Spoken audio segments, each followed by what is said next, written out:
தோல் உரியுமா நல்லது அப்படியே சுருங்கிடும் நல்லா இருக்கு பாருங்க அக்கா. இது அப்புறம் எப்படிக்கா பிரித்து எடுப்பீங்க மிளகு? மிஷினு? இது மிஷினுங்களா? காய் வச்சு கொட்டிங்களா இல்லை இப்போ அப்படியே இது பண்ணீங்க? இப்போ அடிச்சு அப்புறமா காய வைக்கணும். ஓஹோ. மிஷினை ஒரு கவர் பண்ணி மிஷின் வச்சு தான் காய வைக்கணும். அடிச்சு குச்செல்லாம் தனியாக வந்துடும்ல. ஓ. பிறகு காஞ்ச பிறகு புடைச்சு அதுக்கப்புறம் தான் கடைக்கே. ஓ.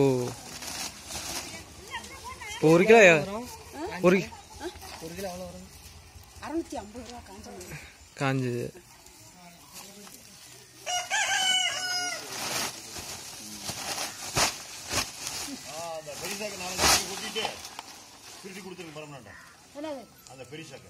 எடுத்துட்டியா?